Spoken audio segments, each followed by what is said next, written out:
రైతు సమస్యల సాధన సమితి ఆధ్వర్యంలో ఆదివారం గోదావరికని హెచ్ఎంఎస్ కార్యాలయం ఆవరణలో సదస్సు నిర్వహించారు.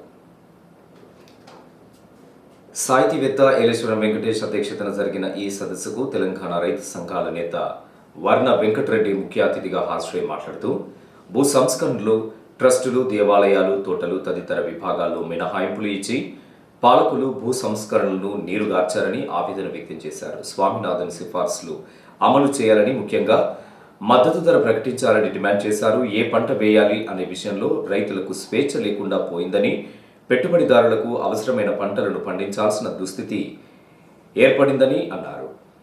రైతులకు మార్కెట్లో కూడా అన్యాయం జరుగుతుందని అన్నారు. ముడిమడుగుల మల్లన్న మాట్లాడుతూ భారతదేశంలో వ్యవసాయ రంగ భూమిని వ్యాపారులకు దారదత్తం చేసేలా పాలకులు చేస్తున్నారని మండిపడ్డారు. పోరెడ్డి వెంకటరెడ్డి మాట్లాడుతూ హైదరాబాద్ రాష్ట్రంలో నాడు 1,00,000కు పైగా చెరువులు ఉండేవని, ఈనాడు అవి 34,000 చెరువులకు దిగదార్చారని ఆవేదన వ్యక్తం చేశారు. రైతులకు చేయూత ఇవ్వాల్సిన పాలకులు వారిని అణిచివేతకు గురి చేశారని ఆరోపించారు. హెచ్ఎంఎస్ నేత రియాజ్ అహ్మద్ మాట్లాడుతూ విభజన రాజకీయం చేస్తున్న తీరు వల్లనే అనేక సమస్యలు వస్తున్నాయని అన్నారు. హెచ్ఎంఎస్ ఎప్పుడు రైతు పక్షమే ఉంటుందని చెప్పారు. కోడిపుంజల రాజన్న మాట్లాడుతూ పాలకులు సబ్సిడీలు తొలగించడం వలన రైతాంగంలో సంక్షోభం ఏర్పడిందని అన్నారు. రైతు అన్నం పెట్టందే ప్రధానికైనా ఎవరికైనా దినం గడవదు అని చెప్తూనే ఒకవైపు రైతు భూములను నిలువునా ముంచేసేటువంటి ప్రయత్నాలు, కుటిల యత్నాలు పరోక్షంగా జరుగుతున్నాయి.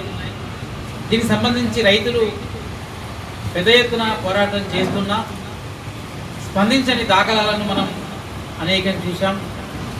కానీ మనం భారతదేశంలో రైతాంగం దాదాపుగా 70% ఉన్నది.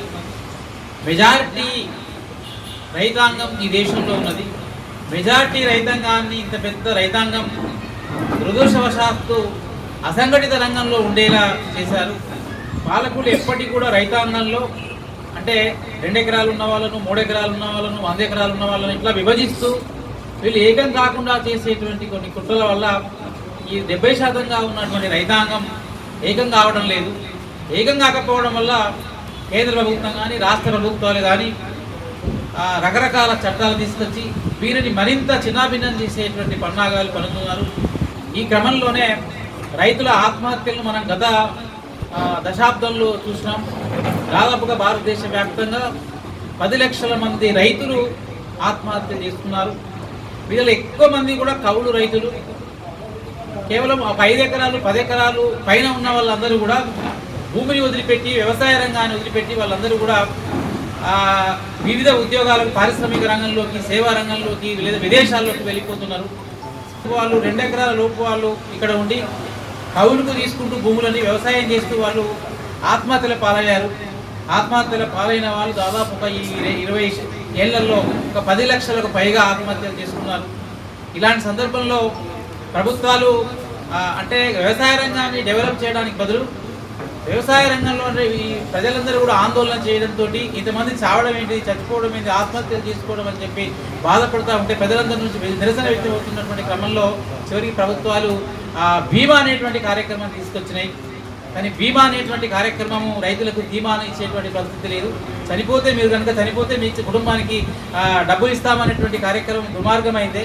ఎందుకంటే వాళ్ళ వ్యవసాయాన్ని కాపాడుకునేటువంటి స్థితిని కల్పించకుండా, వాళ్ళ భూమిని కాపాడేటువంటి స్థితిని కల్పించకుండా చేసేటువంటి కుట్రల్లో ఈ బీమా అనేటువంటి మనకు కొంత ఎందుకంటే రాష్ట్ర ప్రభుత్వం చేస్తున్నటువంటి ఏదో చేస్తే కొంత మనకు వెసులుబాటుని ఇస్తుంది తప్ప అది ఏమాత్రము పరిష్కారమైనటువంటి విషయం కాదు. ఇది అన్నదాతే ఆత్మహత్యలు ఏం చేసుకుంటున్నారు అంటే మనం అందరం కూర్చుండి దీని పరిష్కారం వెతకాలని వాళ్ళ కూర్చున్నాము. వాస్తవంగా పాలకులు అంటోళ్ళు ఇది ఒక డ్రంపింగ్ వాడు చేయడానికి ఒక కంకణం కట్టుకున్నారు. ఇది ఒక 6-7 సంవత్సరాల పూర్తి కాకపోతున్నారని మా రైతు సమస్యల సాధన సమితి అందరినీ పిలిచి మాట్లాడాలి. మనం ఇప్పుడు ఇట్లా మేలుకొల్కపోతే మన పిల్లలకు, మన మనుమలకు నిలుసుంటానికి జాగ లేకుండా పెట్టుబడుదల దారదత్తమైందని. ఎందుకంటే ఒకసారి ఒక పెట్టుబడిదారుడు ఏది కావాలనుకుంటే అది అవలీలంగా ఒక రాజ్యాంగాన్ని సాధన చేసుకొని ఆ దోపిడీ కొనసాగిస్తున్నాడు. ఇప్పుడున్న పార్లమెంట్ అని అసెంబ్లీ అని నమ్మేటోళ్ళందరూ కూడా వాళ్లకు ఇంటి మనుషులు అయిండ్రు, వాళ్ళ పాలేరులు అయిండ్రు. వాళ్ళు ఎట్లా చెప్తే అట్లా అయ్యే పరిస్థితి లేదు. ఇంతకుముందు ఆదానో అంబానో లేకుంటే టాటానో మెట్టాలో వీళ్ళందరూ సిమెంట్ ఉప్పు అమ్ముకుంటోళ్ళు ఇవాళ పుడ్డు మీదకి వచ్చిండ్రు. పుడ్డు మీదకి వచ్చి కల్తీ చేస్తున్నారు, పుడ్డు మీదకి వచ్చి కొనుగోలు చేస్తున్నారు. ఇక్కడ మన దిగుమతులన్నీ ఎగుమతి చేయవలసిన దేశం దిగుమతి చేసుకుంటున్నారు. అవసరమైనప్పుడు ఏ పంటకి ఏం చేయాలి, ఎట్లా చేయాలని దుర్మార్గమైన ఆలోచన వస్తుంది. మనం అందరం ఏకమైదాం. తప్పకుండా ఈ సందర్భం మాత్రమే ప్రతి రైతు దగ్గరికి పోదాం, తప్పకుండా వాళ్ళ మేలు కొలుపుదాం, మన భూమిని కాపాడుకుందాం. ఇంకా ఈ సదస్సులో వివిధ పక్షాల నాయకులు ఎరుకల రాజన్న, సుదర్శన్, దుర్గం నర్సయ్య, నేదూరి నరేష్, గుమ్మడి వెంకన్న, దుర్గం నగేష్ తదితరులు పాల్గొన్నారు.